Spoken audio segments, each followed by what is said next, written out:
तस्य ज्ञानाञ्जनशलाकया चक्षुरुन्मिलितं येन तस्मै श्रीगुरुवे नमः। नमो विष्णुपादाय कृष्णप्रेष्ठाय भूतले श्रीमते भक्तिवेदान्त स्वामिनिति नामिने। नमस्ते सरस्वते देवे गौरवाणी प्रचारिणे निर्विशेषाय शून्यवादी पाश्चात्यदेशतारिणे। जय श्री कृष्ण चैतन्य प्रभु नित्यानंदा श्री अद्वैत गदाधरा श्रीवासादि गौरभक्तवृंदा। हरे कृष्णा कृष्णा कृष्णा हरे हरे, हरे राम राम राम हरे हरे। हरे Krishna everyone. Hare Krishna Mataji. Hare Krishna Mataji. So you can all hear me, right? My voice is proper, audible? Yes, Mataji. Yes, Mataji. Yes, Mataji. So yes, so Bhagavad Gita chapter 1. So last class we discussed about just the introduction on Bhakti Shastri, how the Bhakti Shastri works, and just an introduction to the course. Last class we did, and we discussed that there are 4 books: Bhagavad Gita, Yashopanishad, and Nectar of Devotion, Nectar of Instruction. So there are 4 books, the whole course, and we discussed about the various aspects of this course. Right? Was the aim of understanding Bhakti Shastri? What is the result after you understand? What is the main aim of understanding Bhakti Shastri or going through the course of Bhakti Shastri? So, as I told, what is the aim? To become nice preachers in Krishna consciousness, right? So, to preach others, you need to know first. So, this Bhakti Shastri helps you to systematically understand, study Srila Prabhupada's books. So, today we are going to go through the preface, introduction, and already we have given a reading assignment. I hope all of you have done reading assignment. Right? Have you all read Bhagavad Gita, the preface, introduction, and the chapter 1? How many shlokas were there to be read? And in the purport also. Also the purport has to be read. How many shlokas? 22 shlokas, Mataji. 22. So have you all read 22 shlokas? At least the shlokas in translation, if not purports. Yes, okay, so assignment is very important because here I'm not going to deal with each and every shloka. If you see only some shlokas I'll be taking, and all other shlokas I'm not going to detailedly explain any of those.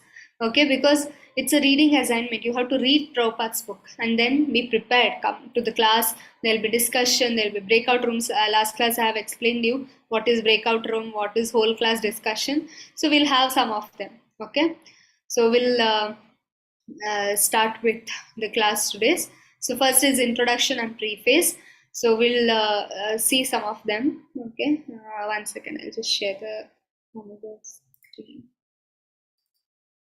Okay, Shri Prabhupada ki jai. So unit 1, Bhagavad Gita, chapter 1 to 6. So unit 1 is chapter 1 to 6, right? And in that lesson 1, chapter 1, verse number 1 to 22. So Bhagavad Gita as it is. Okay. So unit aim, that means what does this unit aim to? The particular whole presentation. This unit primarily aims to deepen the students' understanding of the relationship between Varnashram Dharma and Krishna consciousness. This topic essentially to understand the Bhakti Shastras introduced to in the first verse of Bhagavad Gita, Dharma Kshetre. So continue to the 18th chapter wherein the Krishna concludes his discussion principle of the Dharmyam Swad. I think there is some error in the fonts. Okay, some fonts are misplaced or it's in different version actually. So here in the first chapter, and we'll go through this. Okay, in the first chapter, if you see, does Krishna speak in the first chapter of Bhagavad Gita? No, Mataji. No. No. What about others? Does Krishna speak in the first chapter of Bhagavad Gita? Indirectly, Sanjaya says that Krishna is telling, "Behold the armies." Okay. Any reference from the you have read, right? Okay. What about others? Krishna is speaking there in the first chapter. Hare Krishna, Mataji, Mataji. shloka number Mataji. No, You can raise your hands, not to crowd up here. You can raise your hand one by one. You can answer. I'll give the chance to everyone. You can raise your hands. Digital hands. Yes, Pushti Mataji.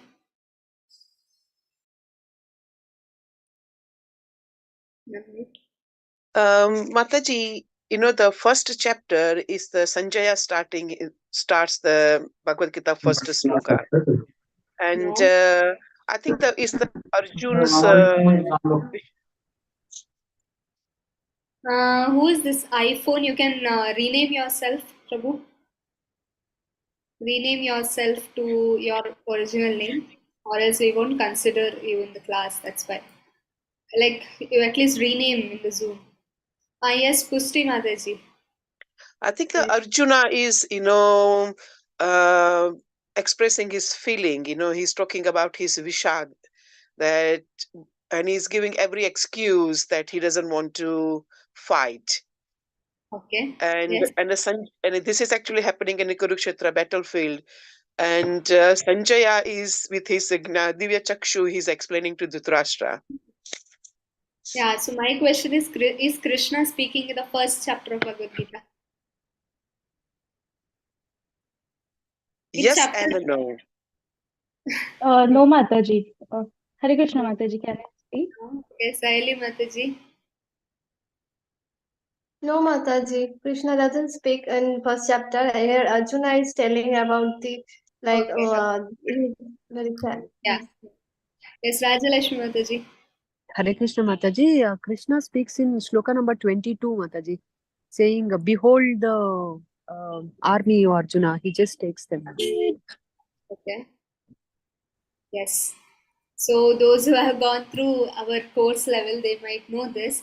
That actually Krishna speaks in the first chapter only one sentence. He doesn't speak much about the philosophy. Philosophy he starts speaking in the second chapter actually. Okay, it's the 25th shloka of the first chapter. Okay, 25th shloka of the first chapter, where Arjuna, Krishna is actually speaking that to Arjuna, or Sanjay is indirectly telling that Krishna told this to Arjuna, that see, because what request does Arjuna give to Krishna? When they first came, when they blowed the conch shell, after that, what did Arjuna request to Krishna? What did Arjuna request? He requests Krishna to take his chariot in the middle of the battlefield.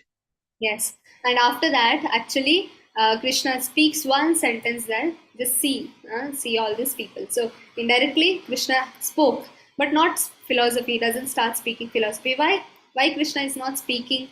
You see, who is speaking more in the first chapter, apart Sanjay? Arjun. Why Krishna is not speaking there? Why Krishna is not speaking? Krishna is listening to what Arjuna is going through that phase.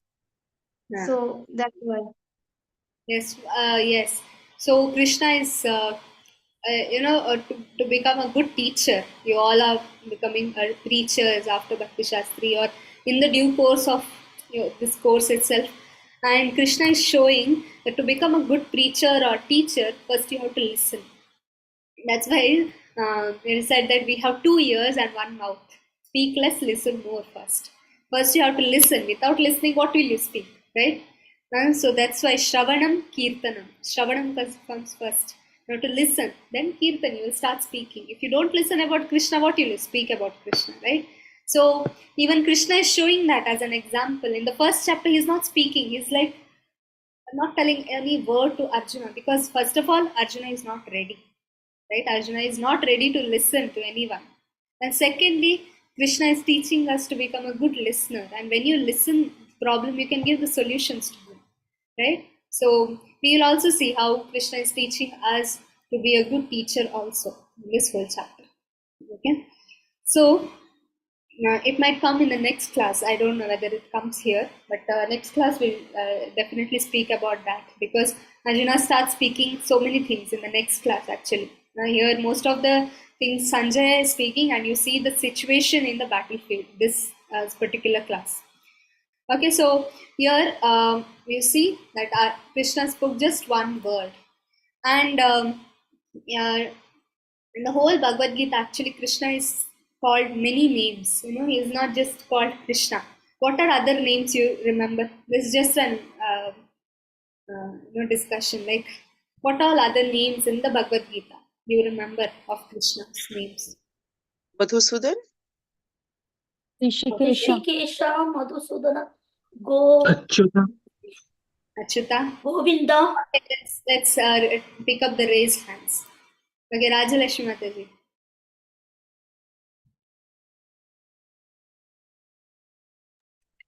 Hare Krishna Mataji, Rishikesha, Madhava, Govinda, Nice.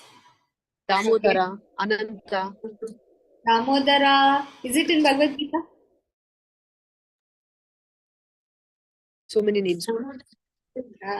I'm asking particularly in Bhagavad Gita what all names. Shreya, Varshneya, Janardana, Okay. Keshava. Especially in the first chapter, what is he called? What do we discuss first? Varshneya, Rishikesha. Rishikesha, yes, very good. Then Bindu Mataji, any names you remember in the Bhagavad Gita? Parthasarathi. Okay. Yes, but Govinda. Okay, Govinda. Yes. Okay, thank you so much. Okay, so here, and does it all have particular meaning? Yes. All these names of Krishna have a particular meaning for a particular situation there. It's not just randomly given. Somewhere he's called as Govinda, somewhere he's called as Rishikesha, somewhere he's called as Madhava, somewhere he's called as Madhusudana. Every name has a particular meaning for that particular situation also. So here, and Bindu Mataji mentioned Partha Sarathi, right? What does that Partha Sarathi mean? Who is called as Partha? You can all unmute. Arjuna. Arjuna. Why Arjuna is called as Partha? He is the son of Pritha. Who is Pritha? Who is Pritha? Kunti's original name. Kunti Maharani. Okay. Kunti Kunti Maharani. Maharani's original name, or there are two names when somebody is married.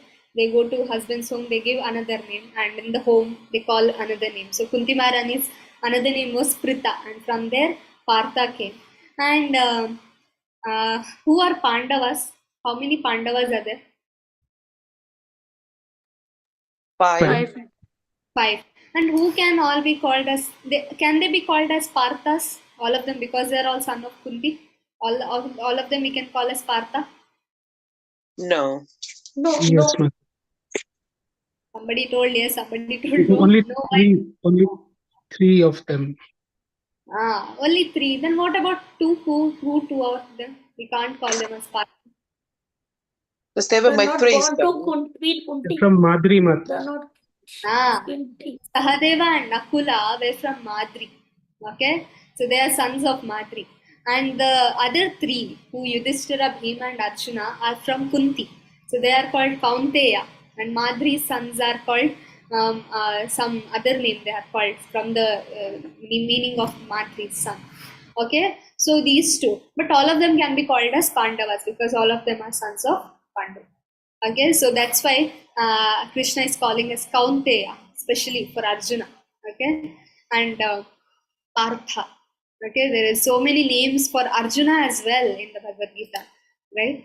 So here, and somebody, when I called that, tell me the different names of Krishna in the Bhagavad Gita. The main name, or what Vyasadeva gives in the Bhagavad Gita, is Bhagavan, right? That we will discuss in the later chapters, why he is called as Bhagavan. So Krishna is also called as Bhagavan. Okay, so Arjuna is called as Partha, and this is all we know here, right? We have all listened, and from childhood we have been listening to the Mahabharata especially. And here the Bhagavad Gita is the crystal or the main essence of whole Mahabharata, right?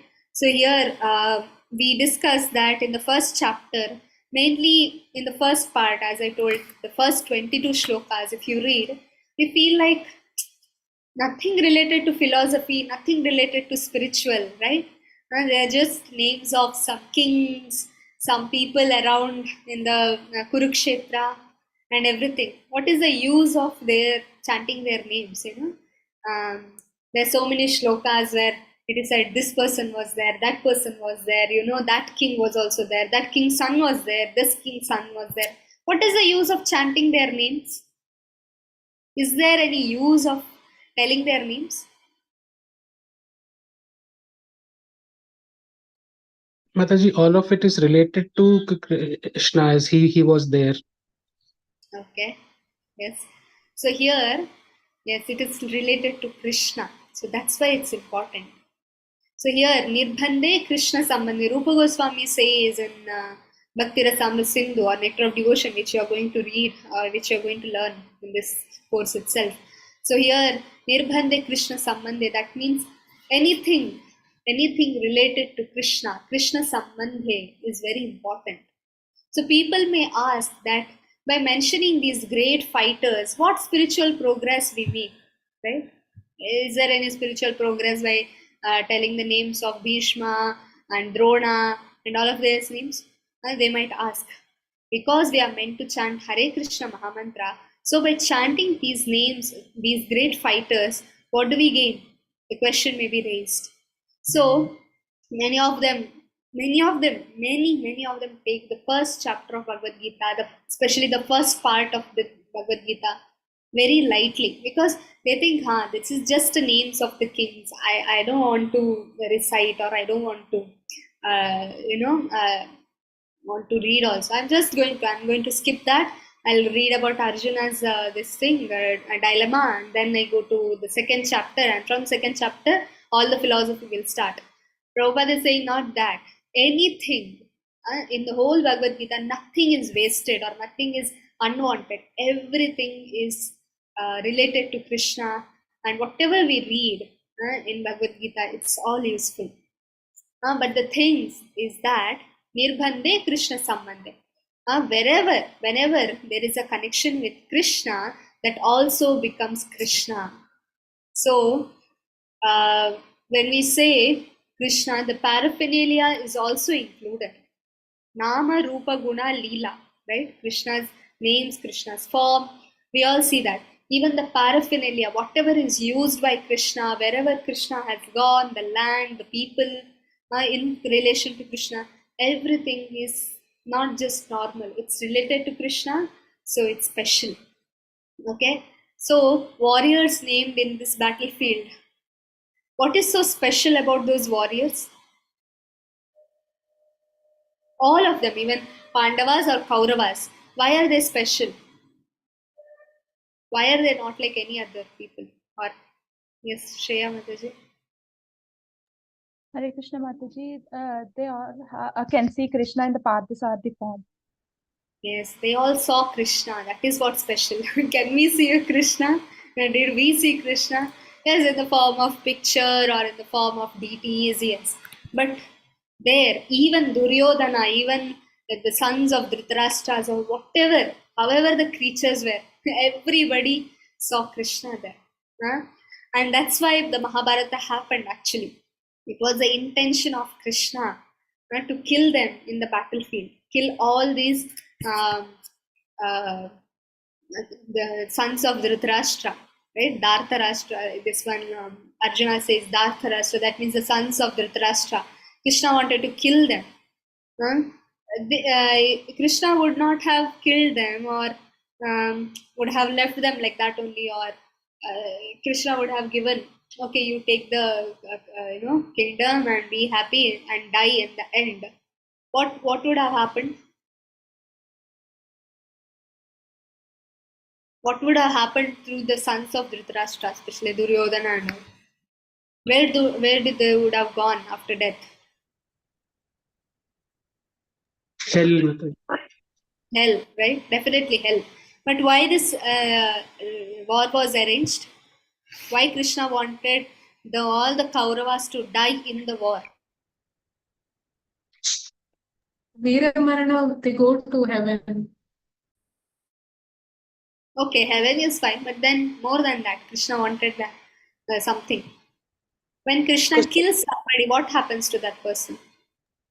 They give them a liberation. Yes. So Krishna. Sorry, Mataji. Yes. Tell Mataji. I think Krishna killed them because, first of all, they were in a Krishna's Leela. They were taking a part in Krishna's Leela. And to establish the dharma, Krishna killed them. And they all got liberated. It was according to the plan of Krishna. And Krishna wanted to kill them, right?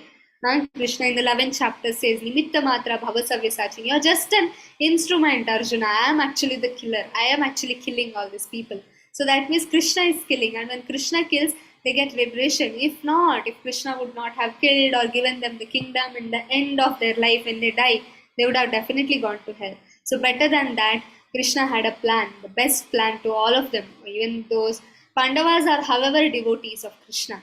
They are not afraid of hell or heaven or anything. They will definitely go to Vaikuntha. But then these people, demoniac people, even then Krishna wanted to give them liberation, and that's why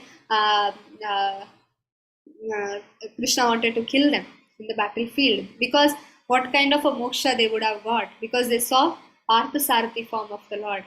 Only person who could not see the Parthasarathi form in the battlefield, who was that? Dhritarashtra. In the battlefield. It's Arjuna himself. Arjuna. Yeah, it was Arjuna because he was sitting in the back. He was sitting behind Krishna. How could he see Krishna? Parthasarathi form of the Lord. And Bhishma, he was pulling the leg of Arjuna, saying that even Arjuna could not see what I can see. So Arjuna was, what is that? It's the Parthasarathi form of the Lord. Such a beautiful form of the Lord. When Arjuna could not see. So that great form. So everybody saw that form and died in front of Krishna, right? So that's why they are also glorious. We cannot neglect the warriors in the battlefield. They're also glorious because they saw the form of the Lord. So there is two missions. How does this run like that? One second. Yes. There is two missions, not only to give protection to the devotees, but also to kill the demons. So Mahabharata had two reasons. One is to give protection to the devotees. So Krishna comes. What does Krishna tells in the Bhagavad Gita itself? That I come to protect my devotees and destroy all the demons. What does Krishna tell? It's very famous. Yes, what is that? Yes. Please raise your hand. People like here. Yes, sorry, Bindu Mataji, can unmute.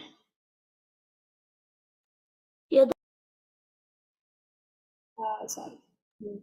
Can I speak, Mataji? Yes. Yada yada hi dharmasya vanirvavati. Yes. So, yes, yada yada hi dharmasya. To establish dharma, he comes again and again. Yes, very good. So, Krishna wants to protect the devotees and kill the demons. So, that's what Krishna tells here, right? So, the devotees of Krishna should be trained in both ways. So, how Krishna is, the devotees of Krishna should be also trained. Not only give protection, but to give encouragement. But if needed, be prepared to kill the demons. That is Vaishnavism. That means whenever there is some wrong things happening, Vaishnavas should object. Like that's what here it is said. Okay, so we'll see about this even in the last Prabhupada mentions about that Vaishnavism. Okay, so we'll go through this Gita Mahatmya. Yes. Okay, I'll show you the. Okay, you can all see the screen. No? Okay. Okay. Here, Gita Mahatmya. Gita Mahatmya was written by whom? Shankaracharya, Adi Shankaracharya. Yes, Adi Shankaracharya. Okay, let's see what he's speaking about Bhagavad Gita, right? So here, the Shreya Mataji, you can read the translations. Okay, I'll just tell the shlokas and you can read the translations behind it. Okay. Yes. Mala nirmochanam pumsa jalasnanam dine dine sakrit gitamritam snanam samsara malanashanam. One may cleanse himself daily by taking a bath in water. But if one takes bath even once in the sacred Ganges water of Bhagavad Gita, for him the dirt of material life is altogether vanquished. गीतासु गीतकर्तव्या किं मन्ये शास्त्रविस्तरे या स्वयं पद्मनाभस्य मुखापद्मविनिश्रितम्. One need only attentively and regularly hear and read Bhagavad Gita. One need not read any other Vedic literature because it is spoken by the Supreme Personality of Godhead. Bhagavad Gita is the essence of all Vedic literature. सर्वोपनिषदो गावो दोग्धा गोपालनन्दना Partho वत्सासुधीर्भोक्ता दुग्धामृतामृतं महात्. This Gita Upanishad, Bhagavad Gita, the essence of all Upanishads, is just like a cow, and Lord Krishna, who is famous as a cowherd boy, is milking this cow. Arjuna is just like a calf, and learned scholars and pure devotees are to drink the nectarian milk of Bhagavad Gita. Yes, Hare Krishna. So Gita Mahatmya here it's speaking about that Gita Upanishad. So many of them they wonder like I have to read 18 Puranas, I have to read that, I have to read this, that. So many things. People have so many ideas. If I read that, I'll become a great scholar or I'll understand Krishna. No, here Shankaracharya is saying Sarvopanishado Gavo. If all the Upanishads, Puranas, and everything, all the scriptures around the world is like a Gavo. Gavo means a cow. Okay? If all Upanishads are like cow, and who is milking the cow? It's Krishna. Gopala Nandana. That means it's Krishna who is milking the cowherd boy. And what is that? Who is drinking this milk? Who was drinking this milk? Arjuna. Arjuna is Okay? calf. Arjuna is like a calf who was drinking this milk. And what is that milk? What is that milk?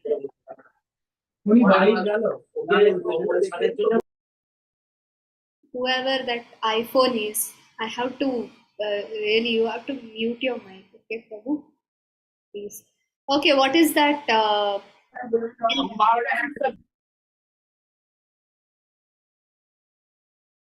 What is that milk? What is that dugdha? Gita Amrita. That means it's Bhagavad Gita. Okay? Bhagavad Gita is like a milk. All Upanishad is like a cow. That means the summary of all the Upanishad is given in this Bhagavad Gita. So one Bhagavad Gita is enough to understand all the scriptures around the world. There's no need of any other scripture. It's same written for Bhagavatam as well. There's no other scripture. Kim manne Shastra Vistare. That means what is the use of any other scriptures other than Srimad Bhagavatam and Bhagavad Gita? That's why Prabhupada chose Bhagavatam and Bhagavad Gita to be distributed and to be read by all his disciples because it's very important. That's the essence of all the Shastra. That's why Prabhupada is called Bhakti Veda Anta. That means the Bhakti is the end of all the Vedic studies, actual Vedic studies. Okay? So that's what is very important, and that's what Shankaracharya is also pointing out. Okay, and also in this Gita Mahatmya, there's something last shloka of this Gita Mahatmya.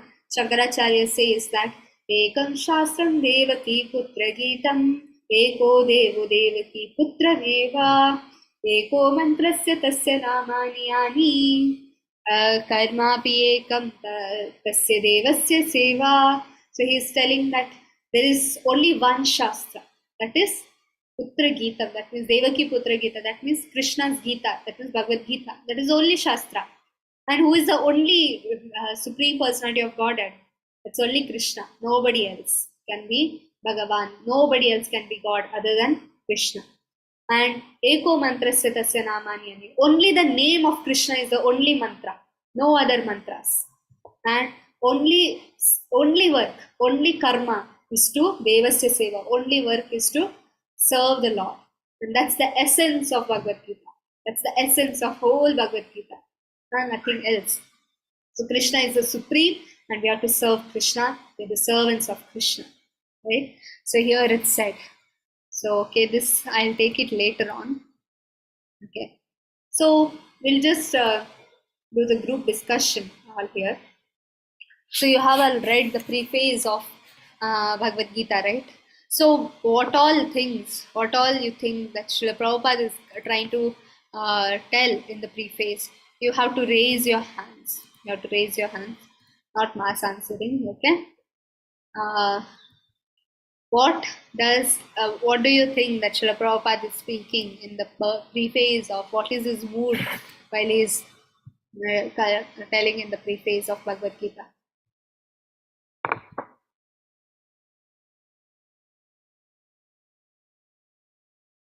Yes, some things you remember from the preface of Bhagavad Gita, you can tell here. You can raise your hand. Okay. Some others? Saheli Mataji. Hare Krishna Mataji, all glories to Srila Prabhupada. Here Prabhupada wants to say is that Bhagavad Gita is the national book which can be read by from younger generation to older generation. All can read Bhagavad Gita, and it is for the for all kinds of people, whether they might be some other religion also. So this book is for everyone. Okay. Nishchaya Mataji. Hare Krishna Mataji, in preface Prabhupada says about different commentaries, how we should be careful about the different versions of Bhagavad Gita. We should hear an authorized version because there are many other Mayavada Bhashas also, and Prabhupada stresses more about the Bhagavad Gita as it is. Okay, very That's nice. what I remember. Okay. Pushti Mataji. Hare Krishna Mataji. Prabhupada's talking about that how it is very important that everybody should read Bhagavad Gita. And after so many books being in the translated, Bhagavad Gita translated, Prabhupada translated this book as it is. So he's giving the nectarian about how each and every, sorry, I forgot. Prabhupada is talking about that Mayavadi philosophy and how that every four varnas and what is the importance of being a vegetarian. And he also talks, Prabhupada also talks about that how we connect to Krishna. This is what is our why, raising the three questions: why are we here? What is our purpose? And how to connect to Krishna, about the bhakti, following the Bhakti Yoga. Okay, yes, Mataji, very nice. Bindu Mataji.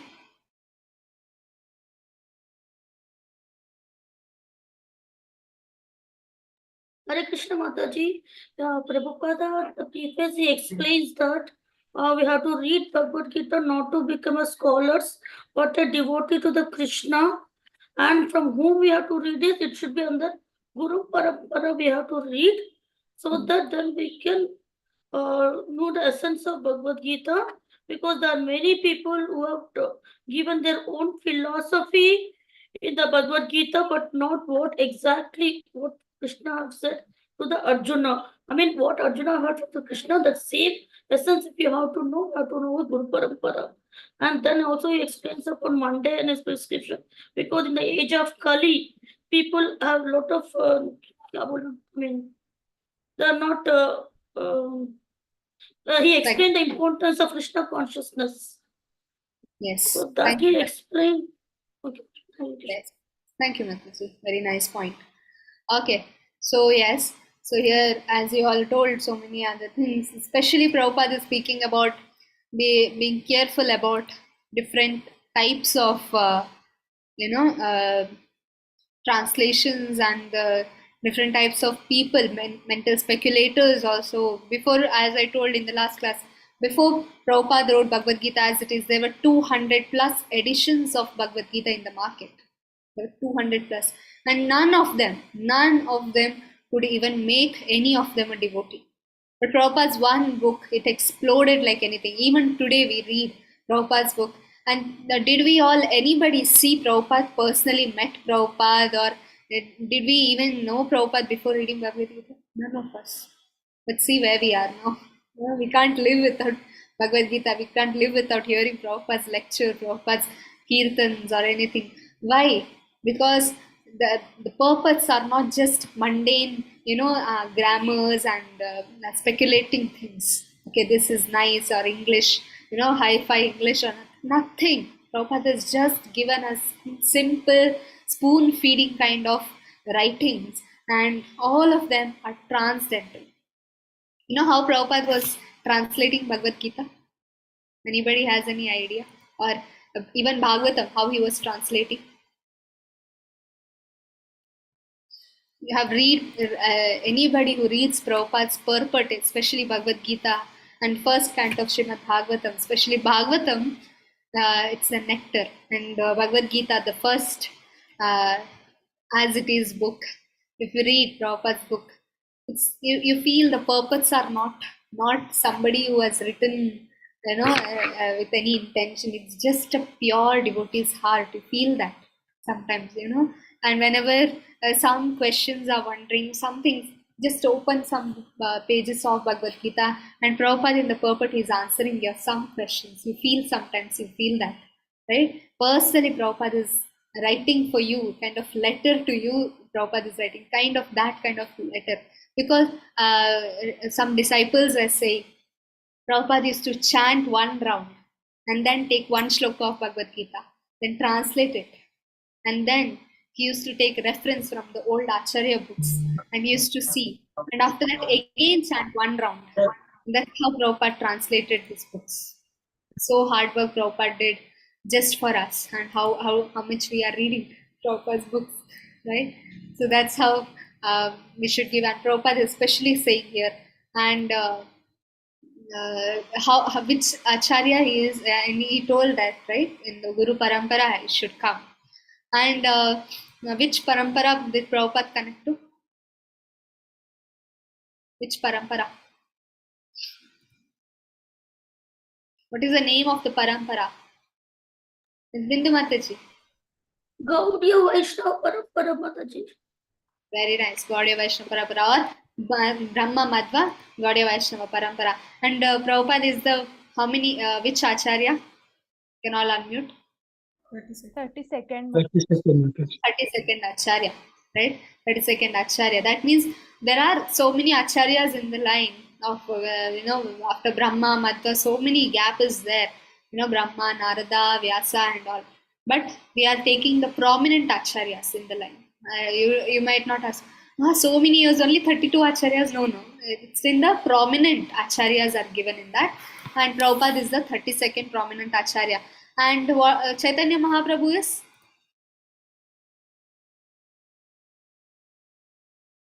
Chaitanya Mahaprabhu is? How many? Which one? Chaitanya Mahaprabhu himself came in the parampara. 22nd, Mataji. In the Bhagavad Gita book itself, after the introduction, the last page of introduction, it's given, the big list is given of a Guru Parampara. Please go through it, okay? and please go through it, and you will understand that Prabhupada is the 32nd Acharya. You can see Madhvacharya as well, you can see Chaitanya Mahaprabhu, and Prabhupada as the 32nd Acharya. Okay, so here you see that mood and mission of Srila Prabhupada. Then our only purpose of presenting this Bhagavad Gita is to order to guide the conditioned student to same purpose for which Krishna descended to this planet once in a day of Brahma. So Krishna descends in a once in a day of Brahma. So just imagine our fortune. Just 5,000 years ago Krishna came here. And Chaitanya Mahaprabhu just 500 years ago. It is said that when Krishna comes, not every Dwapara Yuga Krishna comes, don't think. And that Yashoda Nandan Krishna comes, doesn't come in every Dwapara Yuga. Every Dwapara Yuga Vrindavan, Yashoda Mayanand Baba doesn't come. No, they don't come. Only in once in a day of Brahma. And when this Vrindavan pastime happens in particular Dwapara Yuga, not all Dwapara Yuga Vrindavan pastime will happen. Okay? And when that Vrindavan pastime happen in Dwapara Yuga, next Kali Yuga, which comes after that Dwapara Yuga, that Kali Yuga only Chaitanya Mahaprabhu will come. Not all Kali Yugas Chaitanya Mahaprabhu will come. So can we just imagine our fortune? Just 500 years ago, Chaitanya Mahaprabhu came. Just 5,000 years ago, Krishna came. Right? And we have such a strong Acharya, such a strong Guru Sampradaya, Guru Shishya Sampradaya, Guru Parampara. And we should take the advantage of it, and we should preach more about this Bhagavad Gita. So instead of satisfying his own personal material senses, he has to satisfy the senses of the Lord. And what is that called as? What is this sentence called as? Like, what name do we give Krishna to this one? Satisfy his senses. Yes, Madhura Mataji? Hare Krishna Mataji, Rishikesha. Yes, the Rishikesha, Rishika Isha. That means he's the original or the origin of all the senses, and he is the one who guides our senses. Okay? Even another name where Krishna gives pleasure or we give pleasure to Krishna's senses, that's Govinda. Go means the senses. And Krishna gives senses to the pleasure, or he gives pleasure to the senses of his devotees when devotees are in service to Krishna. So that is the highest perfection of life, right? Rishikena Rishikesha Sevana, Bhakti Uttama. So even the Uttama Bhakti is to serve Krishna's, to satisfy Krishna's senses. What is the difference between sense gratification and Krishna service? Sense gratification, the kama, means to satisfy your own senses. That's how the whole world is running. That's how the whole world is running. But a devotee, how do we differentiate a devotee from this whole world? Devotee means who is satisfying Krishna's senses, who is serving Krishna's senses. So, are we serving Krishna's senses, or are we serving our senses? So that's a difference between material and spiritual. Okay, so he demands it. So Krishna is demanding it. What is he demanding? To serve Krishna's senses. So one has to understand the central point of Bhagavad Gita. So that's why we are not supposed to read Karmi Bhagavad Gita or Karmi Mahabharat books. Because if you see even in the serials and the movies, Krishna is not in the center. Some politics, some sasbahu, something is going on in the whole Mahabharat, but not Krishna is in the center. Vyasadeva, what he wrote Mahabharat, where Krishna is in the center, nothing else. Bhagavad Gita, Krishna is in the center. Bhagavatam, Krishna is in the center. So that's what Krishna is demanding from us. Sarva dharman parityaja. Krishna is giving so many instructions in the Bhagavad Gita. Why? So that we understand his intention. So here, so lesson 1. If you see later on, we'll chant some shlokas also here. So identified examples of Duryodhana's diplomacy. So here, first one.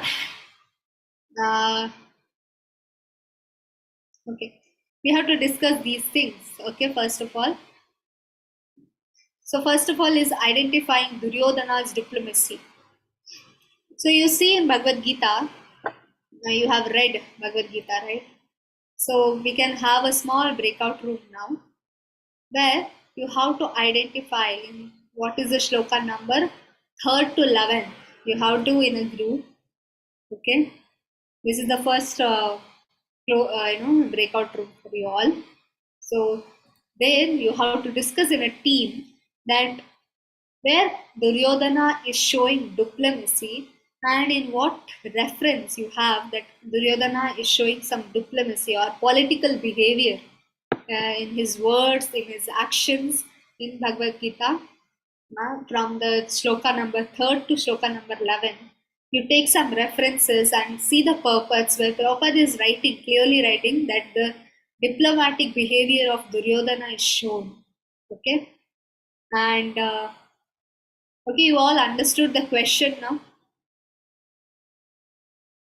That what is the some examples where Duryodhana is behaving in a diplomatic way. You have to give some references from the 3rd shloka to 11th shloka. I'll create some breakout rooms and you will be in a team and one person from the breakout room can come after I close all the breakout room. Each room will have one speaker who will speak on behalf of the whole group, and that speaker will keep changing it. Okay, not every time the same person will speak. So here breakout rooms will be created, and I hope you understood what is the breakout room and what am I asking. Anybody has any doubt here? I'll create some rooms now. Yes, sir. You understood? Okay. No. What is the doubt, Mataji? I mean, See, Zoom in the sense I didn't understand because technically I'm not good. Okay, in this Zoom meeting, there will be some small groups. Okay, small groups. You won't be hearing others' conversations. You will be hearing whatever number of people I'm giving to you, and you have to discuss with them. And then this is the first experience. Maybe there'll be some delay and everything. But once you understand this breakout room, it will be easy for you all. Okay, so four people will be in one room. Okay. Same link will be there, Mataji. No changes. Okay. No changes. I'll create a random group. You will be able to understand. 1 second. I'll just. Okay. So I create 4 rooms, and each room has 3 or 4 devotees. And I'll create it, and as soon as I open it, you will be automatically set inside a room. Okay, and when I close the breakout rooms, you will automatically come to the main meeting room. Okay, that means this class, all 15 of them will come here. Okay, so everybody has to discuss. Not anybody should not be sitting quiet. I can come inside any of the rooms and I'll see how your behavior or how your conversation skills are, like how you are speaking or how you are contributing to the group. Okay, and like this is just a discussion, maybe 5 minutes, not even 5 minutes. I'll just give 3 minutes. Okay, 3 minutes you can all discuss, get some points of Duryodhana's diplomacy. So remember the shloka, 3 to 11. Okay, 3rd shloka to 11th shloka, and discuss about this. Okay. Yes. So when you are okay, when I start the breakout room, you will be shown that you're moving to a room number. Okay, don't get afraid or leave the meeting. Just be in the room. People will start joining. Maybe 2 of them or 3 of them will start joining with you, and you can start discussing. And after 3 minutes, you will, however, automatically return to this class. Okay. Okay, is that fine with you, all of you? Hare Krishna. Yes, Mataji. Okay.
Okay, Hare Krishna. So I hope everybody. I think the time is enough for you all. Was it enough? No? Oh my. Faster? No, Okay, this was Mataji. trial. Okay, this was just a trial for you all. So just to understand what breakout rooms looks like. Okay, so you all got an Not experience. enough weapons, Mataji, not enough. Technically. I understood it. It is not enough. At least 5 to 10 minutes I have to give. But this was just a trial. Okay, not just not so important or anything. Okay, so that you understand how the breakout room works. Okay. So not every time the same team will be there. I'll be rotating you all in the breakout rooms. Okay. So, okay, whatever points you have written down or some points, whatever you get, each breakout room, at least one person, you can raise your hand. I want 4 raised hands from like each rooms what we had just now. First room was Rishabh Prabhu, Saheli Mataji, Shreya Mataji. From there, anybody wants to answer? Yes, Shreya Mataji. Hare Krishna Mataji. We discussed about we came from back, Mataji, like strategic points where Duryodhana is pointing out, always comparing with Bhima and Arjuna. We are having Bhima and Arjuna. I mean, and he says Drupada Putrena, and that is another point. And he's afraid of Bhima, but then he's pacifying himself by telling we are having a great grandfather warrior, Bhishma Deva. We discussed only this much. Okay, yes, good ones. This second room was Aditi Mataji, Dattatreya Prabhu, Pushti Mataji, and Shweta Mataji. Anybody wants to answer?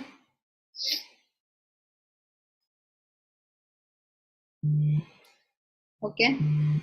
Room number 3 was Balaji Prabhu, Bindu Mataji, Madhura Mataji, and Shraddha Mataji. Okay, this time, yeah, one. This time, okay, if anybody rooms are not answering, it's fine. But next time, I'll give more time and you have to compulsorily answer the questions, okay? Okay, Balaji Prabhu, you can. Yes, Mataji. So, Duryodhana's diplomacy and the way he actually speaks is there in the third shloka itself, in which he is reminding his acharya that so he actually names that your disciple, the son of Drupada, just to remind him that in spite of that you had an enmity with him, you had taught his son, and also knowing that he will kill you. So in that way, the Pandavas are actually your favorites, and don't favor them. So he indirectly mentions that, and then he's actually doing a good a comparison of the armies of his side and Bhima's side, and he actually mentions that our army, headed by Ishmadeva, is sufficient, and the army headed by Bhima is insufficient. And also one more, because he first started with Dronacharya, he approached the Dronacharya, and also he mentioned Bhishma is old, but then he again made it up by saying that it is headed by Bhishma and he is infallible. He is a very good fighter, and because others should not feel bad, so he is also saying that all of us have to protect Bhishma. Okay. So he's So, trying to appease all of them. okay, that's very nice, Prabhu. I think you have gone through our course many times. That's why it's so easy for you to answer these questions, because in level 1, level 2, we ask these questions and many of them get prepared in there only. You know, they have those answers and you know. So yes, as Prabhu told, yeah. So one is Drupada Putrena. I'll just try to tell here itself. Okay, Drupada Putrena. That means who is Drupada Putra? Who is it? Anybody? Drishtadyumna. Drishtadyumna. And is there any connection between Drupada and Drona? Yes, Mataji. Childhood rivalry. I mean, rivalry between. What was it?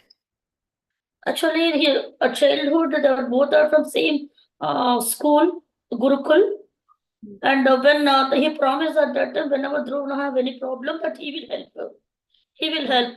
So after the two was grown up, he became Acharya, and then became a king. As an Acharya Brahmin, he approached him for help, as he was not having enough money. I mean, not enough day to go, things to go. Even not even have a milk for his own son. So at that time, we have insulted Drona. Drupada have insulted Drona. So then he have taken. You have a problem. What is a curse him? Tomorrow enmity have done. I will train as such a student where he will defeat you.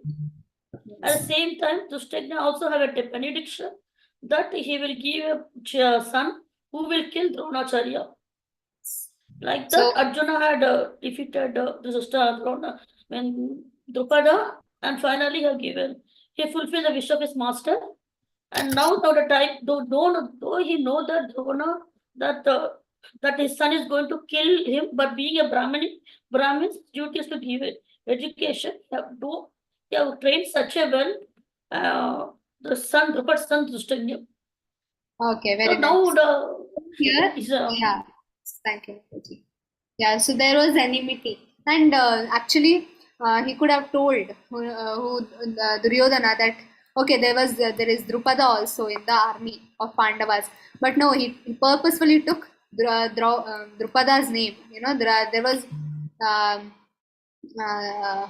Drishtadyumna. He could have taken the name of Drishtadyumna, but he didn't take purposefully. He took Drupada's name so that it can agitate Dronacharya, right? And you see so many diplomatic behavior of Duryodhana was shown here.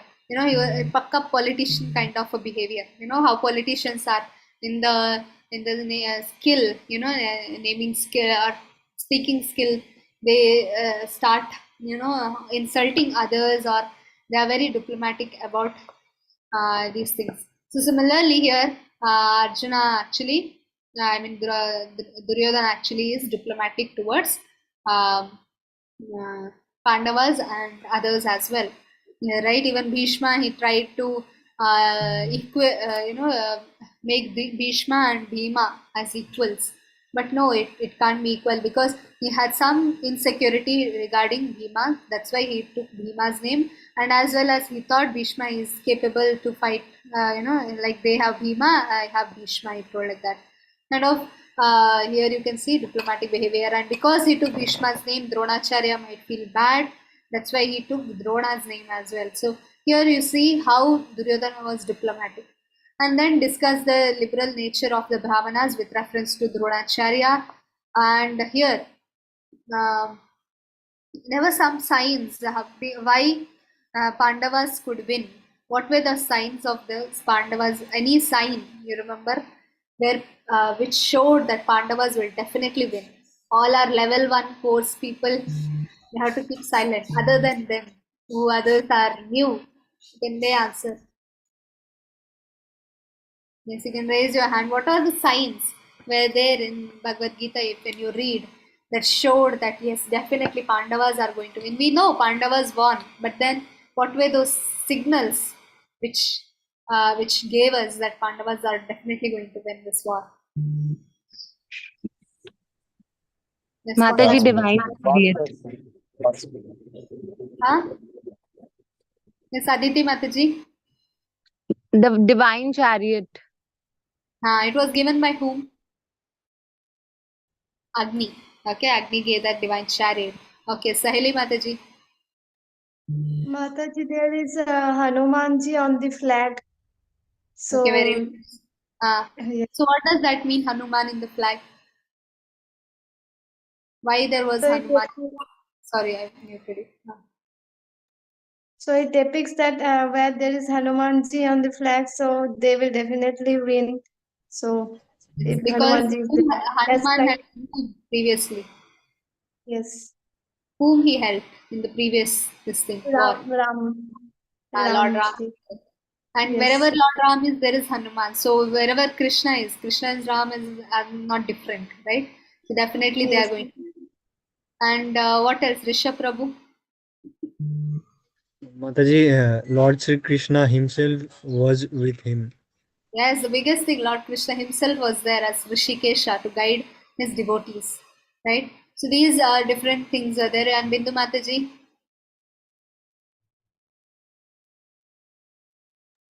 But Mataji, wherever the Krishna is there, goddess fortune is there, Lakshmi is there. So there is a favorable chances it's going to win. Yes, there is Bhagya Lakshmi, right? Bhagya Lakshmi means there is Bhagya, there is fortune, and fortune means definitely they are going to win. Even in Sanjaya says, right? Yatra Yogeshwaro Krishna, yatra Partho Dhanuda, tatra Shri Vijaya, Vijayo Bhutir Druvani Tirna Tirnama. So here, and then we all know that Krishna, Arjuna personally asked Krishna to make him, to place his ratha in middle of two armies, right? So here we see that Krishna as Bhakta Vatsala. Why Krishna is here Bhakta Vatsala, called as Bhakta Vatsala? What is the significance between Arjuna asking Krishna to make him stand or make him place in between of two armies, and why he's called Bhakta Vatsala? What is the significance between both connection? Is Dattatreya He Prabhu? doesn't mind being the servant of his pure devotees. Okay, nice answer, but you need to raise your hand, okay, Mataji? Because it's always good to raise, and then when your turn comes, I'll unmute.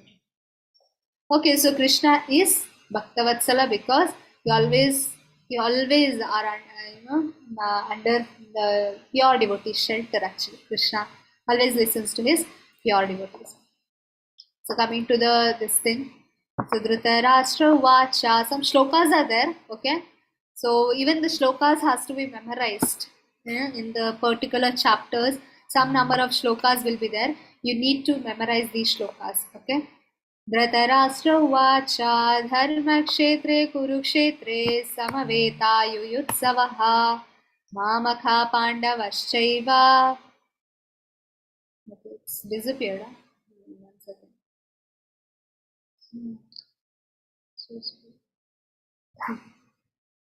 Okay, you can all see the screen now. Yes, Mataji. Yes, Mataji. 1 second.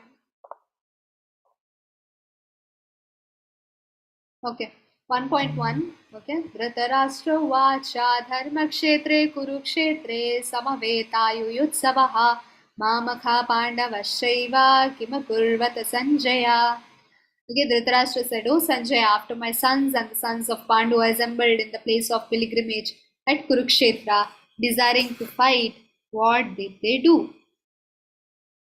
So here you see Dhritarashtra is speaking. Many of them think Bhagavad Gita starting itself Krishna is speaking. No. In the beginning, nor Sanjaya, nor Krishna, nor Arjuna, none of them are speaking. It's Dhritarashtra. And how many shlokas did Dhritarashtra speak in the whole Bhagavad Gita? How many of them counted? Where all Dhritarashtra spoke in Bhagavad Gita? Other than these two raised hands. Where all Dhritarashtra spoke in Bhagavad Gita? How many shlokas? Only one, madam. How many, Rishabh Prabhu? New one. Yes, only one shloka, okay? Only one shloka. Why? He could not understand Bhagavad Gita. See, Sanjaya, he was speaking about Krishna, he was listening and he was expressing his joy. Arjuna was asking questions there, right? But Dhritarashtra was silent because he could not understand what Krishna was speaking or what Arjuna was speaking. He could not. So that's why submissive attitude is needed, and we should not make any offense, because Dhritarashtra made offense to the devotees of Krishna.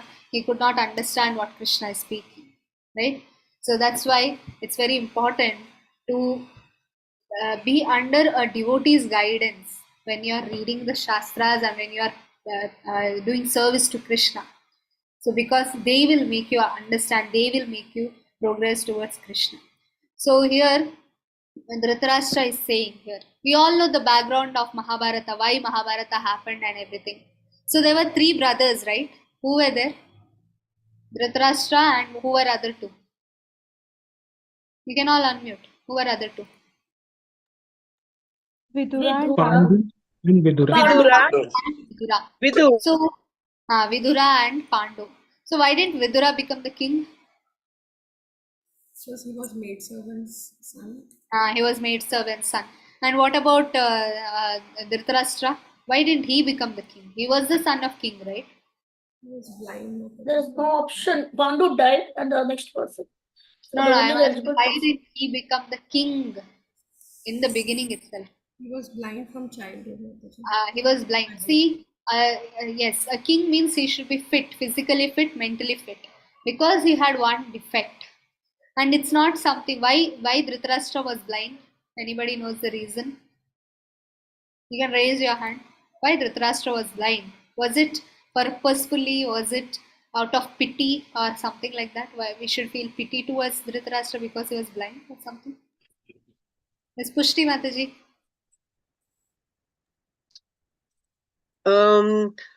While conceiving, the mother, she closed her eyes, when Vyasa Muni, yeah. That is one reason. What other reason might be? That was Sorry, in Mataji? this life. This life, he was blind because while he was conceiving from, his mother was conceiving from Vyasdevi, she closed eyes out of fear and everything, and the child was blind. Okay. But is there something? He was very materialistic, he just wanted to rule, and he was very No. engrossed in. Yeah, the particular question is like why he was blind. Why he was blind? He was blind in his son's love. Hare Krishna Mataji. He was a hunter in his previous life, so he harmed birds and he killed all the eggs of the birds. So he has to take birth again, and all his sons have to die in the war. Somewhere like 100 janmas back or 100 births back, actually, some decades of births back. Dhritarashtra, same Dhritarashtra what we see, he was a hunter previous life. You know how previous I don't know, but some previous life he was a hunter. And when he was a hunter, he just with the straw, the grass straw, he pricked the eyes of an ant, of the bird actually. And then when the bird flew and he, the nest had hundreds of eggs, and in front of the mother bird, the 100 eggs fell down and it all bursted in front of the mother bird. So it was karma coming back to him. He became blind from birth because from childhood he did that activity. And in front of his eyes, hundreds of his kids died because in previous life he did that. And Krishna gave him a chance, right? Krishna is not partial or something. Krishna gave him a chance. Either you stop your child or you see the death. But he didn't. Right? He was like, I can't, Krishna, I'm a helpless person. So Krishna was laughing at him. See, here is a helpless king who can't give an order to his kids at all. So that was the condition of Dhritarashtra. And he was just a keeper, he just had to see the kingdom on behalf of Pandus, because when Pandu died, the kids were very small, not up to the maturity. So that's why it was said, Vyasdev, that you take up. Dhritarashtra was given that, he was just a keeper of the throne, not a king. And when it was the right of Yudhishthir Maharaj, because he was first of all very eligible king, and he was the son of the Pandu. He was such a great king as well. And when the maturity had come, actually Dhritarashtra had to give back the kingdom to Yudhishthira. But he didn't do, out of greed, and whole thing happened. And even Krishna came as, a peacemaker, but nothing helped. That he was, yes, as Mataji said, he was spiritually blind as well. So much blind behind his son, moha. So that was the thing. So Dhritarashtra was partial to his own sons. Here you can see Mamaka Pandava. It is said when the younger brother dies, the kids of the younger brother should be treated equally to the king of the, whole family. Whatever children are there. It was from one family, right? Our Pandavas, what we see, the 5 Pandavas, can they be called as Kauravas also? Can they be called as Kauravas? 5 Pandavas. Yes. Who is this? Balaji From the Prabhu? same family. Yes, Mataji. Why? So they are from the same family, Yes, which dynasty they are coming from? Kuru Kuru. dynasty. Actually, both the Pandavas and Kauravas, both are Kauravas only. It's from the Kuru, the king Kuru. The dynasty comes from him. But here you see Dhritarashtra is breaking into two pieces by his verbal action. That means from beginning he didn't like Pandavas being in the throne. And because of that enviousness, he could not understand what Krishna is speaking, because only a person who is non-envious, Krishna says in the 18th chapter, one who is not envious, only they can understand Bhagavad Gita clearly. So Dhritarashtra was already envious. So he could not understand. That's why you see only one shloka Dhritarashtra spoke in the whole Bhagavad Gita. So there were some reasons. These are very important for Bhakti Shastri, because some questions might come. What are the reasons while Dhritarashtra was asking that particular question, like what did they do? Why did he ask that? Because definitely without Dhritarashtra's permission, there won't be war in the Kurukshetra. Then why Dhritarashtra is specifically asking that what is happening in Kurukshetra? What did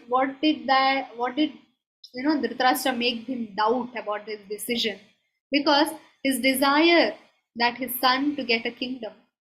Dhritarashtra had an intense desire to make Duryodhana king. Why? Because he can enjoy. Because Dhritarashtra himself wanted to enjoy, and because of that he wanted his son to become the king, so that his kingdom won't go away from him. Okay, then doubtful of the possibility of his son's victory, because what does we just now read the shloka, right? What does it mean? Dharmakshetra is what? Dharmakshetra means what? The first word of Bhagavad Gita itself is Dharmakshetra. Means what? Pilgrimage, Mataji. It's a holy place. The holy place, religious activities are carried out. Kurukshetra, the battlefield. That's Kurukshetra. That Kurukshetra is called as Dharmakshetra by Dhritarashtra, because he knows in the place of Dharma, only the Dharma will win, only the right people will win. You see, not just people or circumstances, even the place is also a factor, that's also matters. Where you are living, you can't live in any place. You have to live in a particular place where particular people are there. So here, even the place matters. So in the war. So here Krishna, the Dhritarashtra is saying Dharmakshetra, because in Dharmakshetra only Dharma can be victory, and he knows all his sons are adharmis. Because of that he got fearful, because Duryodhana is adharmi. So he knows, okay, now Krishna is there, Dharma Purusha. There is Dharmaraja, who is Yudhishthira. There is the place itself is Dharmakshetra. How will my adharmi sons win? So that was a question by Dhritarashtra. Then he was fearful, because it's a holy place. And also, he thought that might be this holy place, holy people like Pandavas and Krishna himself being in the war, might be Duryodhana might change his decision and might give the kingdom to Yudhishthira. He thought like that. Might be they will feel pity on Pandavas and they will give away the kingdom. And what will happen to me? Where will I go? So Dhritarashtra was thinking about himself there. And there is an analogy here. Please note, all these analogies are very much important. Okay, very important analogies. Because there is one particular handbook. Shreya Mataji, do you have that handbook? Analogies and everything? Mataji sharing? No, Mataji. Okay, I'll share it to you. There is a handbook where all the things are given in a breakup. All these things are given. And analogies are there, which are very important for your closed book exams. Closed book exams. Why they are asking analogy? Because when you become a preacher, these analogies will help you, and Prabhupada has intelligently given such an analogy that nobody can deny it. Nobody can deny it. Such very nice analogies are given, and these analogies have to be understood by all the students. And closed book questions, these analogies are given here, and especially this first analogy is very important. Okay, So what does this analogy say? It's in your purport, first purport, number 1 purport, okay? There it is given. Like in a paddy field, okay? In paddy field, sometimes there will be weeds growing.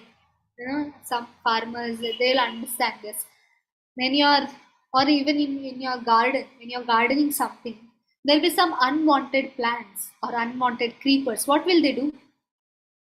What will they do?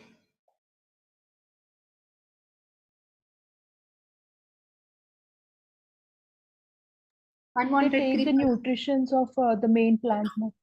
Okay, nutritions, and they'll make the whole place dirty, right? It's not good to have creepers everywhere in the garden, or even in the paddy field. There'll be some weeds which are unwanted. You can't have paddy and the weeds together and give it for sale. Nobody will purchase. Why? Because it won't make it proper. So that's why farmer, what they do, they pluck the weeds out of paddy field. Similarly, Krishna is like a farmer and Pandavas are like paddy, and these weeds, unwanted plants, are like Duryodhana and Kauravas. So Krishna, a farmer, is plucking these unwanted plants called as Duryodhanas and Kauravas and all the enemy armies and throwing them away out of the field. That means Krishna is plucking all the negative part or Kauravas out of the field of Kurukshetra. Okay, that's what the analogy is speaking here. And next is second shloka is Sanjaya uvacha drishtva tu pandavanikam yudham duryodhanastadacharya upasangamya raja vachanam abravit. O king, after looking over the army arranged in the military formation by the sons of Pandu, King Duryodhana went to his teacher and spoke the following words. So Duryodhana is going to speak to whom? The Dronacharya. His teacher is Dronacharya, right? So now, what does Duryodhana speaks? So this is also very important here. It shows the diplomatic behavior of Duryodhana. And that's why 1.3, I told that time 1.3, if you read, you see all the diplomatic behavior of Duryodhana there. Okay? Here you see that Paschaitam Pandu Putranam Acharya Mahatim Shamo Vyudam Drupada Putrena Tava Shishyena Dhimata. So here, Duryodhana going to Dronacharya and he's speaking that Vyudam Drupada Putrena. Now you understood why Duryodhana was diplomatic. Indirectly, he is taking the name of Drupada in front of Dronacharya, so that Dronacharya will get agitated and not, because he was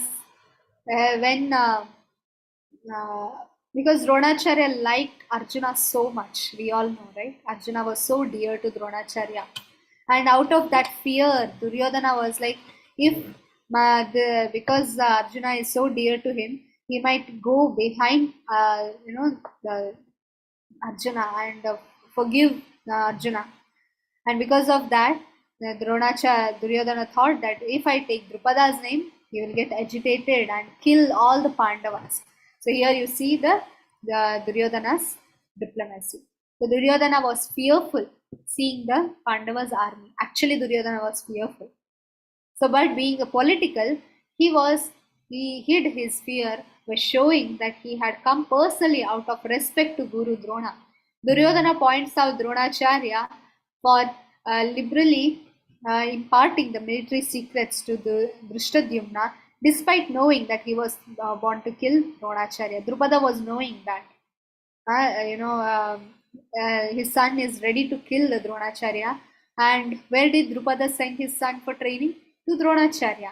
And Dronacharya, out of, he was such a great Brahmana, he gave the knowledge, all the knowledge of, there'll be so many, you might know, so many warfares they have to learn. Everything Dronacharya taught. Who? Drishtadyumna. Even though he knew that in future, that same person whom I am teaching, he will kill me in future. He knew Dronacharya, but still he showed. And Duryodhana wanted to anger Drona so that he can take the revenge out of angry mood, then that whose son, Drupada's son, is here. So the captain in many army personalities like Bhishma, Karna, Ashwatthama, Vikarna, Bhishma. Actually, here you see Vikarna's name. Vikarna is one of the younger brother of Duryodhana. Actually, he is not a Maharathi. He's just a person in the army.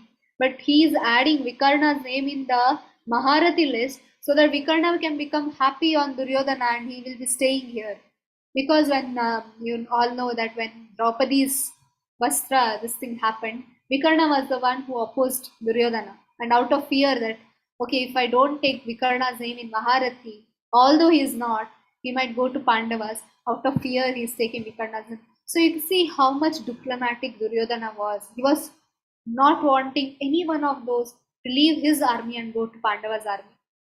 Okay, so here you see Atra Shura Maheshwasa Bhimajuna Samayuti Yuyudhano Viratascha Drupadascha Maharataha. You see all the names of army are given here. Drishtaketusche Kitana Kashirajascha Viryanan Purujit Kunti Bhojascha Shaibhyascha Narapungavaha. So again, Drishtaketu, Chekitana, Kashiraja, Purujit, Kunti Bhoja, Shaibhya, everyone were there. And Yudhamanyuscha Vikranta, Uttamajascha Viryavan, Saubhadra Draupadeyascha Sarva Eva Maharata. All the shlokas are not important for recitation, only the first shloka, 1.1, is very important. Okay, all the shlokas are just for your reference. Okay, so these are all very important where the Duryodhana is showing his diplomatic behavior. Okay, all this. But for your information, best of the Brahmanas. So he's speaking to Dronacharya now. So captains, actually he's telling Dronacharya, although all are there, but you are like a captain here, so that you are a great Brahmana and you are the captain of this whole army.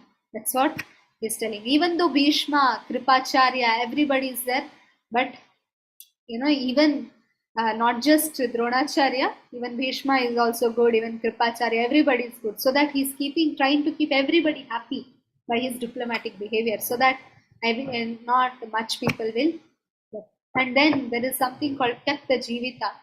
By mistakenly, Duryodhana speaks out something. He says, see here, out of his pride, he tells, see here, everybody is ready to die for me. He tells like that. That means what? Everybody is going to die. So indirectly he is telling that everybody is going to die in the future. So our strength is immeasurable. So some of the points you have to read 1.10 here, that he is comparing Bhima and Bhishma.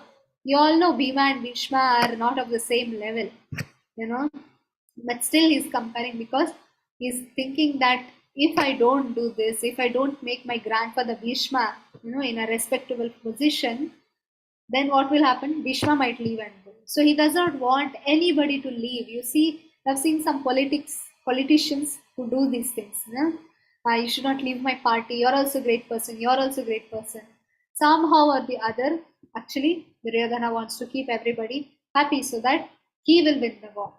Okay. So here, something. Our army protected by the most experienced. Okay, anybody can read this. You can raise your hand. Yes, Sahili Mataji. Hare Krishna Mataji. Our army, protected by the most experienced General Vishwa, is measurable. Yes. Is measurable aparyaptam, whereas the army of the Pandavas, protected by less experienced Bhima, is limited. Paryapma. All of you must protect Bhishmadev from all sides, standing at your respective strategic positions.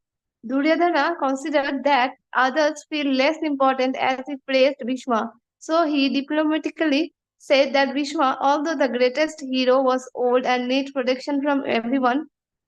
Duryodhana was confident of the full support of Bhishmadeva and Dronacharya in the battle because they didn't speak when Draupadi has appealed to them for justice while she was forced to act.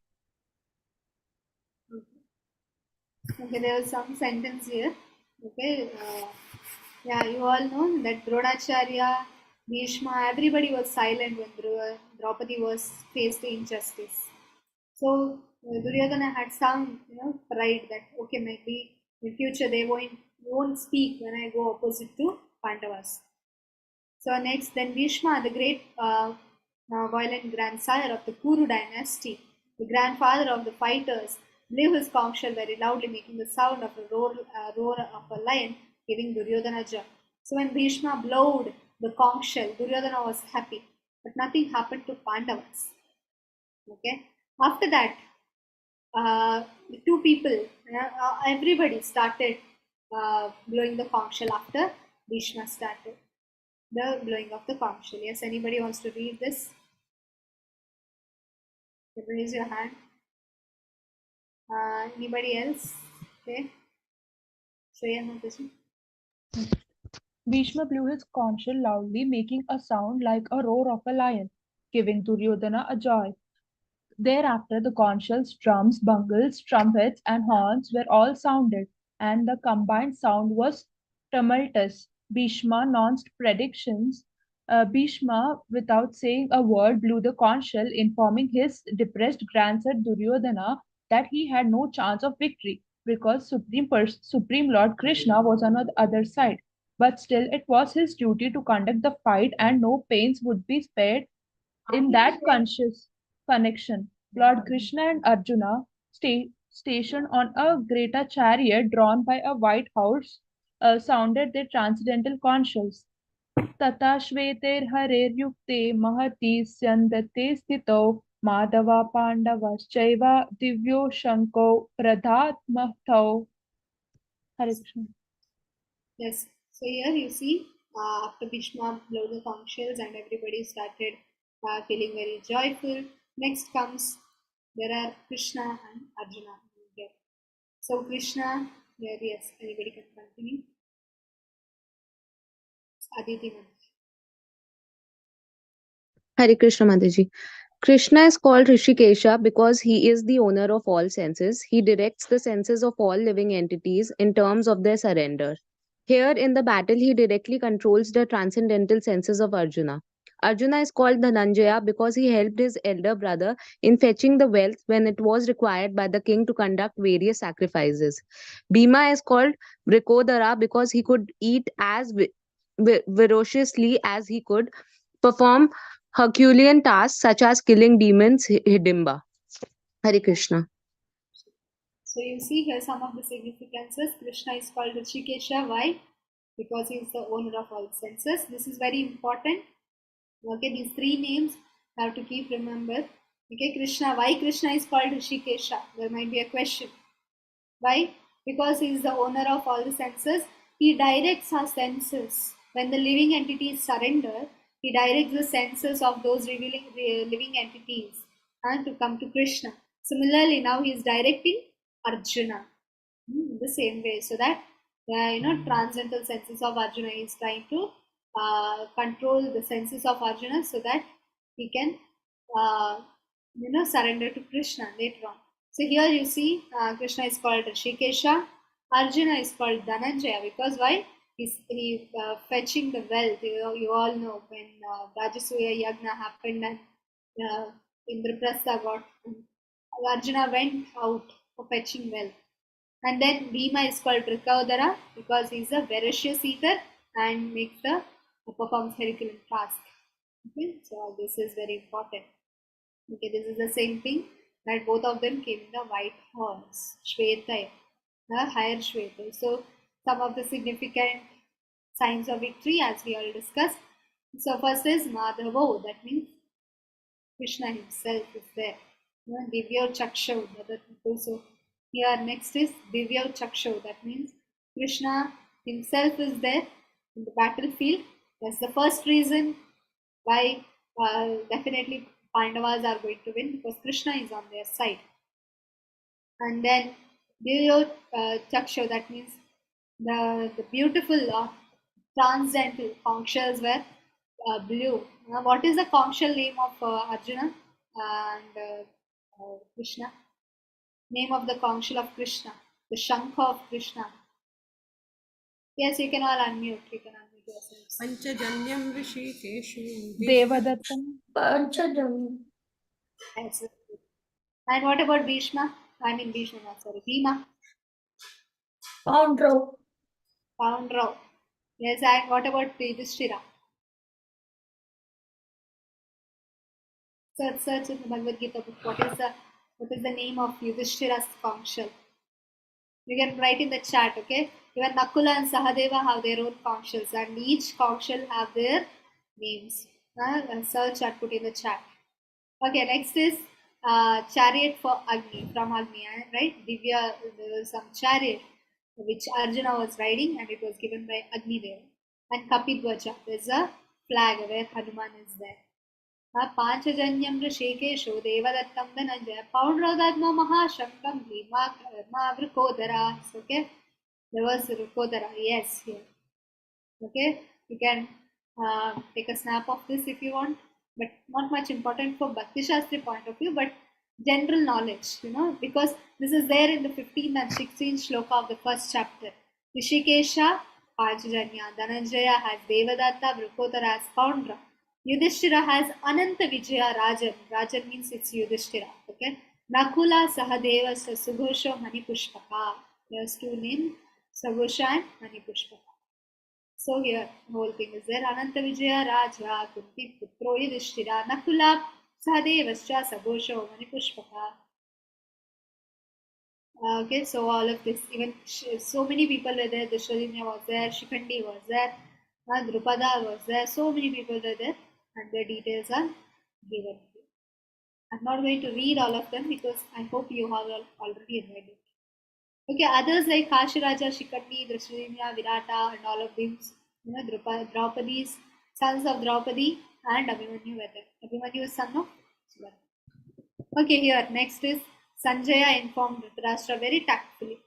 Okay, here, yes, anybody can read this, the last paragraph here below. Sahili Mataji. Hare Krishna Mataji.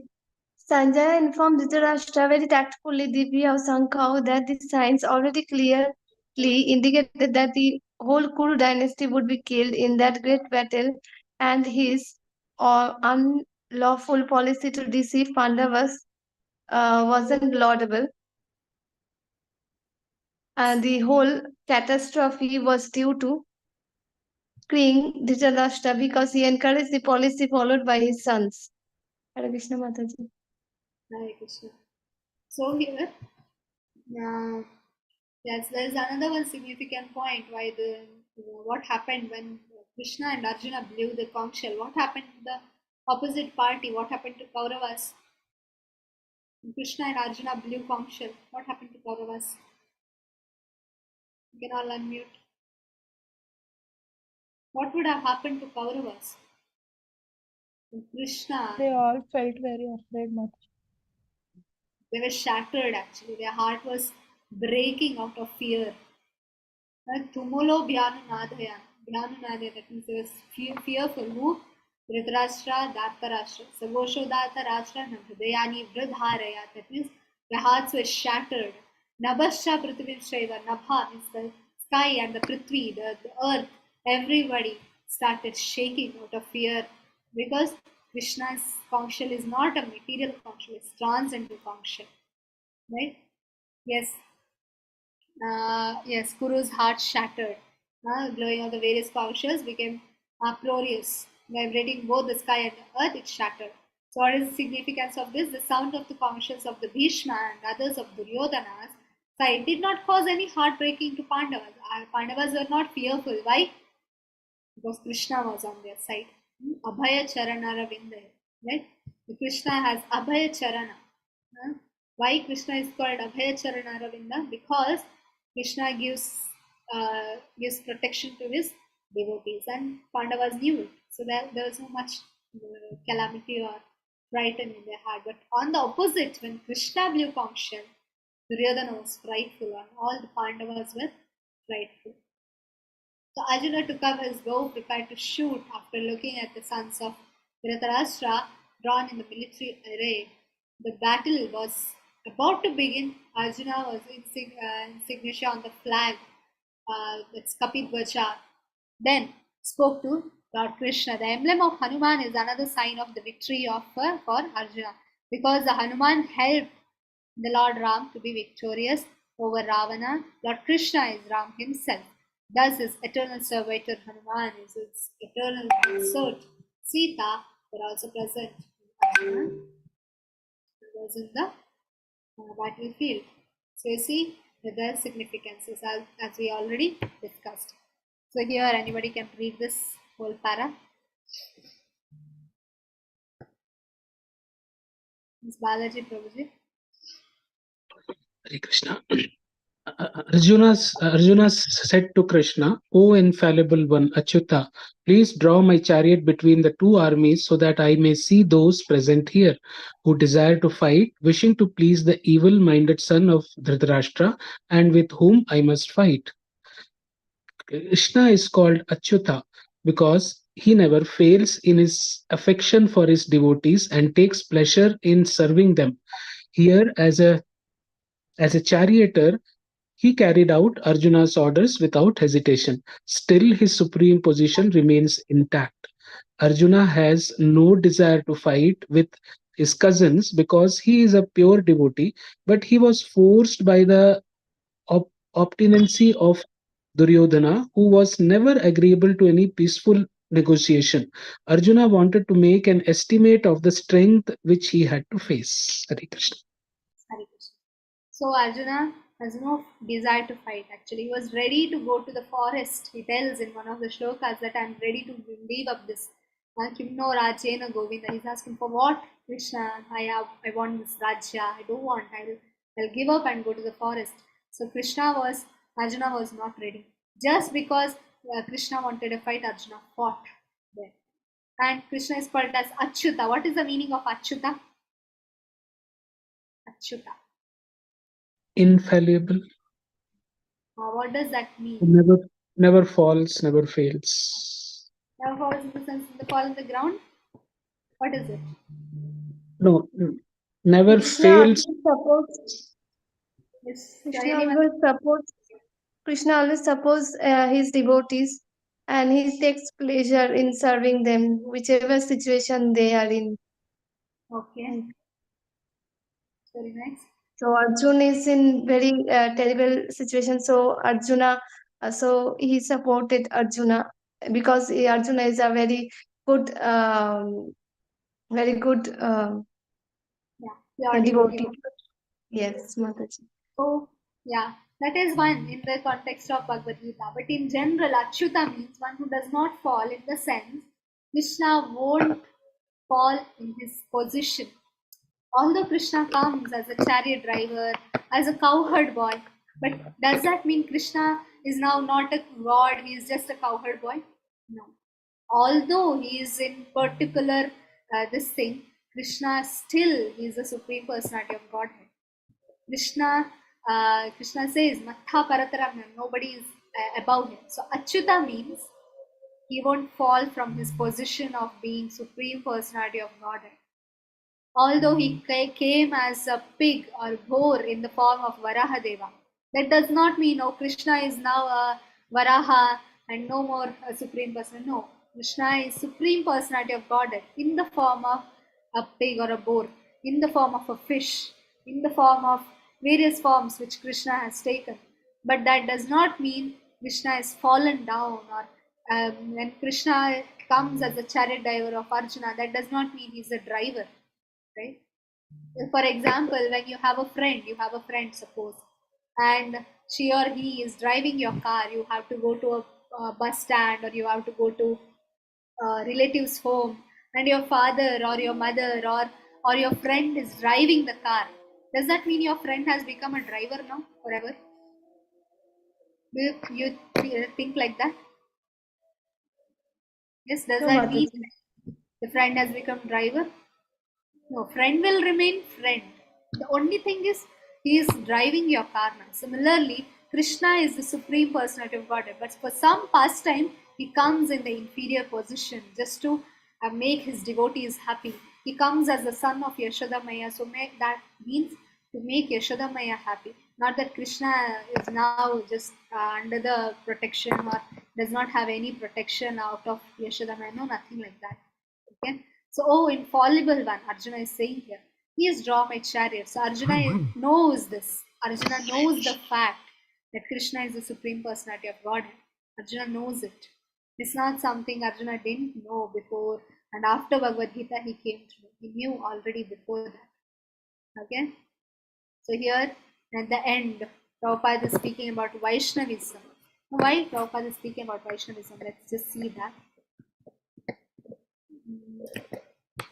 So in the fighting principle, Arjuna is fighting for Krishna. He is following the previous fighting acharyas like Hanumanji. So we all know even Hanuman fought.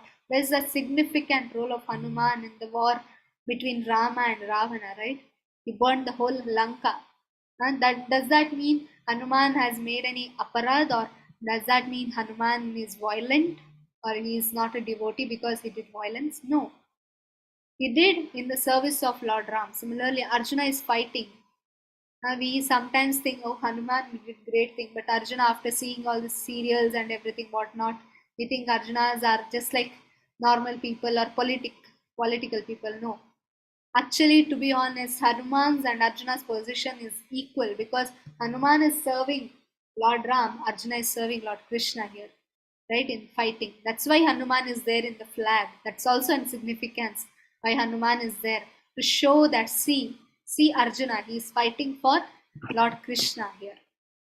So, okay, so kindly help me. Actually, what does that flag represent? Saying that Arjuna is actually asking for help to Hanuman, to help him in fighting this war, to help him in the fighting. That's called Vaishnava.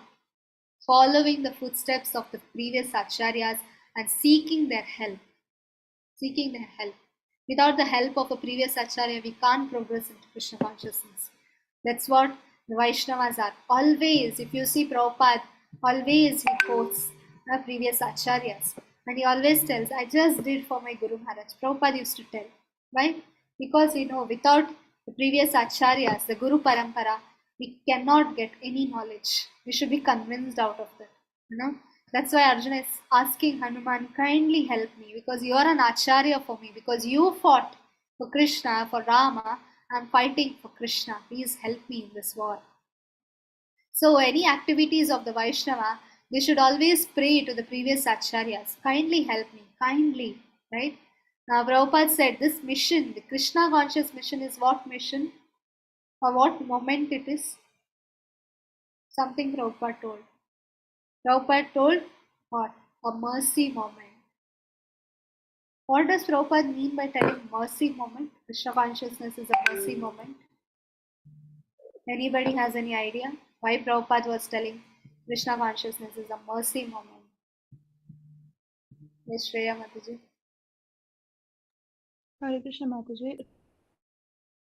Sorry.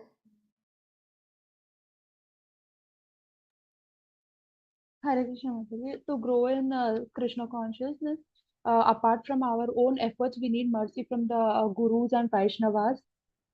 So Prabhupada says that this is a mercy. Yes.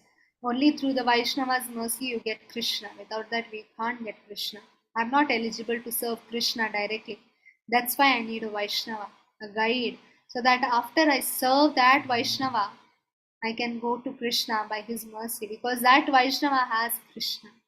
Like Prabhupada already has Krishna. Why we are seeking Prabhupada's mercy? Because Prabhupada has Krishna. And when we beg Prabhupada, and Prabhupada will give us Krishna. Okay, that's the main thing. This group exercise actually, yeah. So here actually it's told that, okay, kindly help me. And this quote can be misused. What a Prabhupada has given here, that we should ask help from Vaishnavas, seek blessings from Vaishnavas. Help me. Can this be misused? There's still now those who didn't answer. They can answer this question. This is like a group discussion. Can this be misused statement? What do you feel?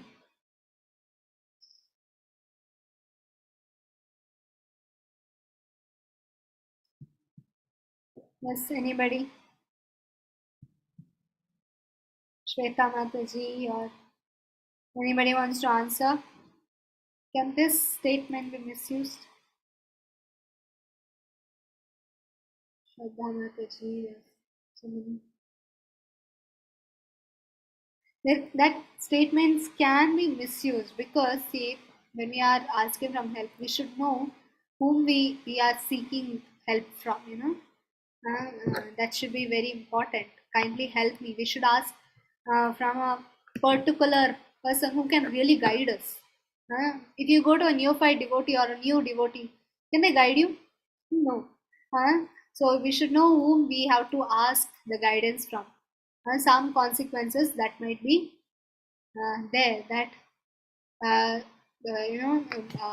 Guhyat Akhyati Prichati, Rupa Goswami says you should ask, you should discuss, or you should share your secrets only to those whom you feel they can give you some solutions. And you're submissive to that person, that if the person gives you solution, you are ready to accept those solutions. So only to those people we can ask help, or we can ask kindness from them, not everybody. So that can be misused in some circumstances. But here we see that a real Vaishnava like Arjuna is showing how a Vaishnava should be. Anybody has any comments or questions here? Okay, I hope everybody has put up the attendance link, fill the attendance form. All once it will be shared. Okay, I think already it's shared. Okay, at 11:42. If anybody has any questions or doubts or anything to add up, can you all on your cameras? Shreya Mataji. Hare Krishna Mataji. Mataji, the Panchajanyam conch shell which Krishna blew, it is the same conch shell of Lord Vishnu. Yes. It's the same function, like they're the same, right? Thank you. Bindu Mataji. Hare Krishna Mataji. Hare Krishna. Doubt I have, Mataji. Yes. So Mataji, generally we put a names like Duryodhana, Dushasana. The name itself indicates they're bad. So why do they name like that? Because he is a big king, Dhritarashtra. He have lot of scholars in his kingdom, like Dronacharya, Kripacharya. Even if our kids to name the name, we think lot, like taking consulting so many people. Sometimes we fight with our loved ones to give the name, modern name like that. Such a great do we do, but at that time having high Vedic knowledge and everyone is under his Dhritarashtra. Why they go like that? Very nice question. Actually, I wanted to ask this question, but Sorry, you asked. sorry. Very nice I question. feel many times I feel like that. Yeah. See, nobody keeps anybody's name Dhritarashtra. Anybody's kids, you want to keep your kids' name Dhritarashtra, Duryodhana? Anybody here willing? No, not at all. Either you will keep Suyodhana, Surashtra, nice names. Su means always good, Du means always bad. It's there in Sanskrit also, Hindi also, we see Dushta or something like that, Dukha, Sukha, Dukha. Nobody keeps their children's name with Du. Actually, it is said that when Dhritarashtra kept the name, it was Suyodhana, Suasana, and all of that name. But the citizens of that people, citizens of that this thing, even the Shastras, they wrote it as Duryodhana, depicting their personality. You see, the Narasimha Leela, there's Hiranyakashipu. What does that Hiranyakashipu mean? Kashyap in a Brahman.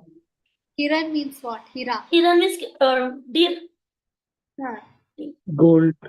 No, diamond, Hira. Diamond. Can I? That's gold. Hiran. Gold. Hiran. Okay. And Hiranyakashipu means the bed. Okay. One who wants comfort and gold. That means total materialistic person. What does a materialistic person mean? Gold, opulence, and a comfortable bed. Nice sense gratification and everything. So you see his name is Hiranyakashipu. Hiranyaksha means everywhere that person is seeing material opulences. You see the Shastras are actually depicting the personality of that particular person. And that person, actually, he was there, but you see the same person we also have inside us. That's what it's showing us. We also have Duryodhana, Yodhana, Duryodhana, and all of the Dhrithara, Dushasana. So all of these names are there, and these characters are there within us. And you see, same Narasimha, there's Prahalad. What does Prahalad means? Prakrishta Rupena Ahlad. That means one who gives joy to Krishna. You see, when Narasimhadev appeared, nobody could make him happy. Only Prahlad Maharaj. That shows Prahlad Maharaj gives immense joy to Krishna. Right? Ahlad means happiness. So you see, all these Shastras are actually giving the names which depict their personality.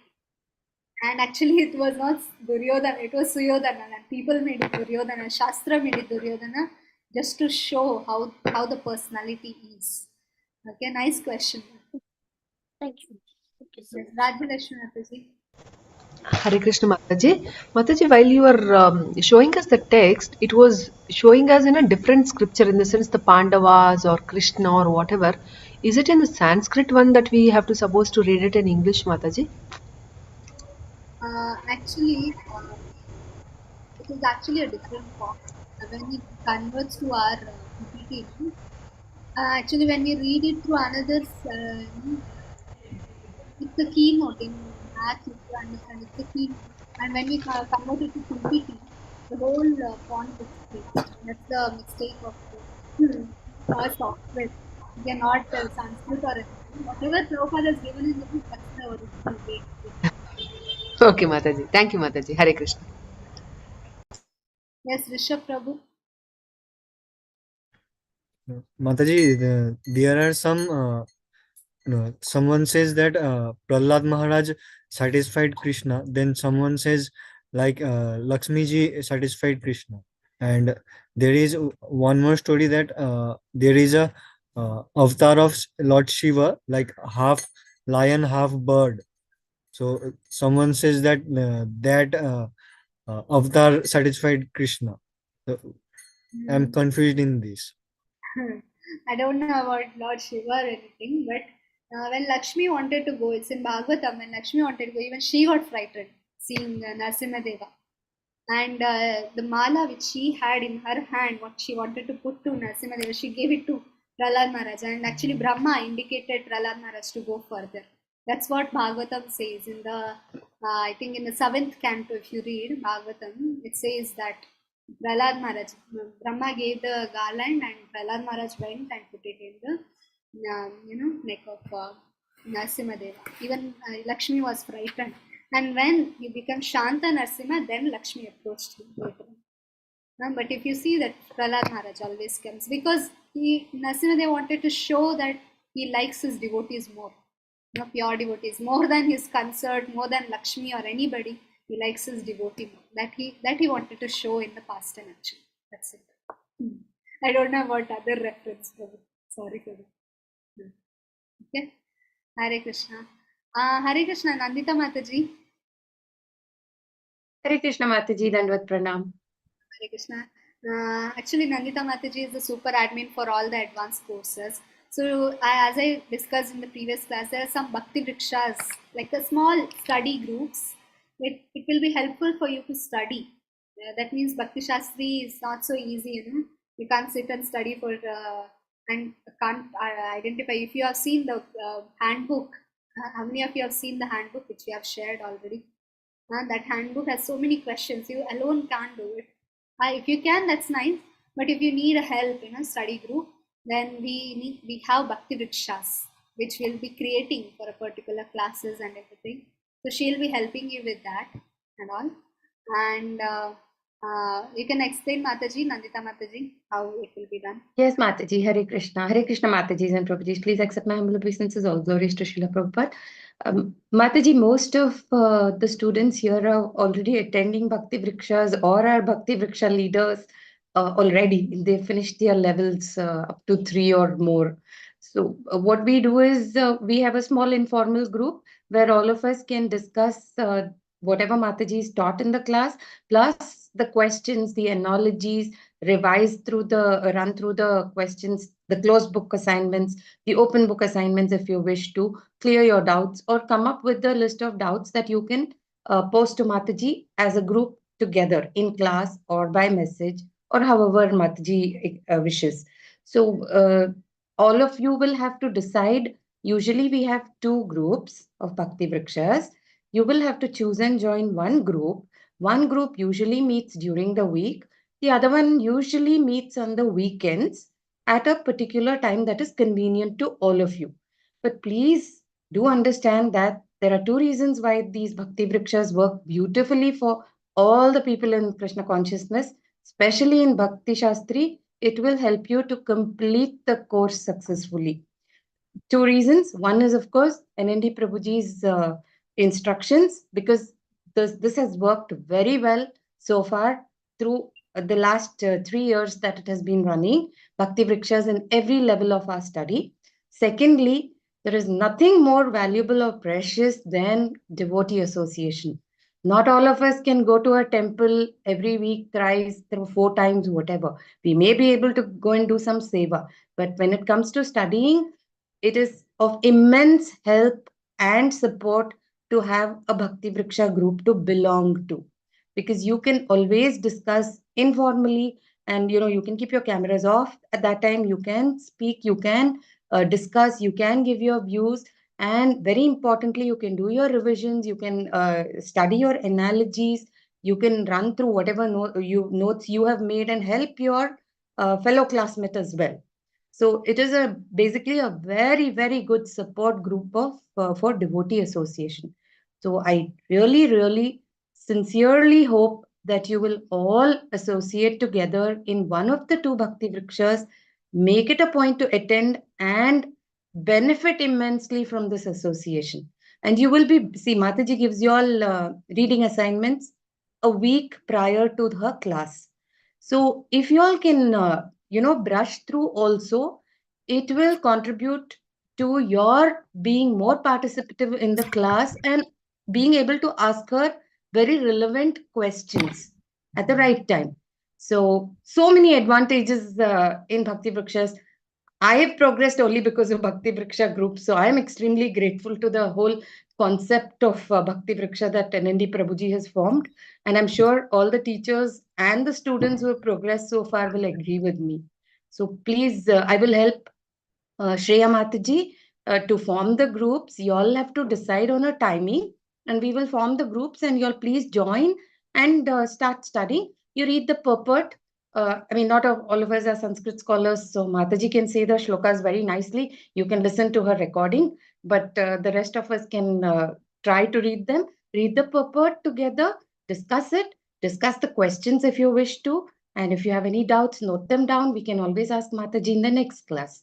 And you all can read a little further because the next class you'll be better prepared. So that is the whole point of Bhakti Vriksha. I hope I've convinced you all about the value of devotee association in a Bhakti Vriksha group, besides being together in Mataji's class. Hare Krishna, Mataji. Mataji, please add if I've missed something. Yeah, no, Mataji, it's nice.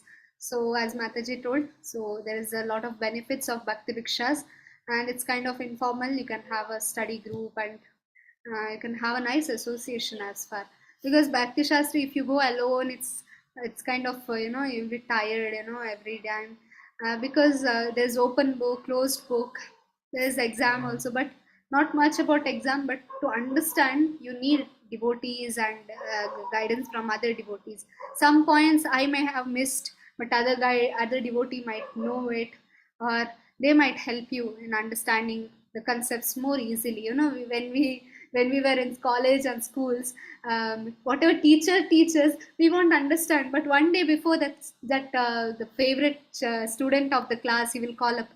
We'll call him. I'm not able to understand. Please help me. And in 5 minutes, whole concept what teachers taught for 5 hours in the class, within 5 minutes he'll make you understand. So similarly, it's a friend circle. Friends can make understand more better than the teachers sometimes. And whenever you have doubts, you can come up and ask here. So Anyhow, you can all create groups, and Mataji told 2 groups, okay, one in the weekend, apart from Sundays. Okay, Sundays, this time, class time, you're not supposed to keep Bhakti Vriksha classes, okay, because you will miss the class then. You won't get any attendance. And when the attendance shortage is there, the whole course is, you won't get certificates from Mayapur Institute, because attendance is very important. So you have to attend the classes, not just I'll attend only Bhakti Vrikshas, not the classes. No, nothing like that. You have to attend the main classes. This class you have to attend. With that, you will get a Bhakti Vrikshas, and where you can discuss. And one is in the week times, and one is in the weekends. That's what, Saturday or Sunday evenings. Okay, you can have. Nandita Mataji, you can create the groups and help Shreya Mataji. Yes, Both ma'am. can follow. Mataji, I just wanted to add, please don't worry that we will speak for 2 hours at a time or whatever in a Bhakti Vriksha group. It is basically like a 45-minute session that we have. So please make it a point to attend. It will be just once or twice a week, and it will benefit you immensely. With Shreya Mataji's help, we'll create groups and 2 groups, and y'all can choose and decide amongst yourselves which days you want to meet and at what time. Perhaps people who work will want it late in the evening. Perhaps people who don't work may want it in the afternoon on weekdays or whatever. So as per your decisions and convenience and preference, we'll form the groups and y'all can start in the coming week. Thank you so much, Mataji. Okay. Yes, thank you, Mataji. Okay, so you all have understood, and I hope anybody has any questions regarding this? Notes? Okay. So Mataji will create the groups, and you can all join the group. Okay, within next week you can start attending Bhakti Vriksha classes. I request all of you to be in Bhakti Vriksha classes, and you can all study well together. Okay. Hare Krishna, everyone. Thank you so much for joining. Hare Krishna, Mataji. Mataji, attendance form. Please share the attendance form. Shared. Actually, it's only once we share, okay? Attendance form. Please keep a note on the chat every time. Okay, Shreya Mataji, you can share it today once more now. We'll just give 1 minute. You can all do it. But from next time, it will be shared either in the end or the middle of the class. You should be very careful.